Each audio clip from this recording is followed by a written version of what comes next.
because he calls the multitude to him. The people following him.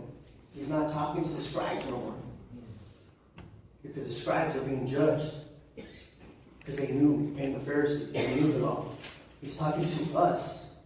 He's talking to us. Right? We're the multitude. We're the disciples. Yeah. And so when we read the scripture, right, we have to remember that one, we're not Jesus, and two, we're not the apostles. We're the disciples. Yeah. So when the apostles are talking to people, they're talking to us. And Jesus is talking to the disciples, and the multitude is talking to us. We have to put ourselves in the disciples' position. Sure. What are you telling me, Lord? And sometimes I think we read and we think we're the apostles. Right? So we have to put ourselves, Jesus is talking to us. He says, it's not that what goes in the mouth that defiles you, but what comes out of the mouth. That's right. And so what is he saying? He said, from the heart, wicked thoughts come from, murder, fornication. But when we think about it, when we think about the time that Jesus is speaking, their idea of heart was the mind. Because we have a concept of the heart now as this thing that beats in our chest. But this thing right here don't feel nothing, it don't think. Every thought and feeling and emotion comes from our mind. How we perceive things, how we hear things. So the concept of the heart back then was this. Because out of this, we think of fornication, murder, adultery.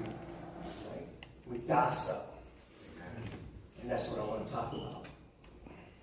He says, what comes out of your mouth is what defiles you. Yeah. So the first question I got for you is, what are you talking about? What are you talking about? Deep right. You know, me and Melissa, we hold each other accountable. And sometimes we're speaking, me, and she'll be like, what does that have to do with us? What do they have to do with us? In other words, you're entering in gossip. You're entering in gossip. Right? You're entering it. You haven't started it because it has nothing to do with us. And so I have to adjust my conversation. Right?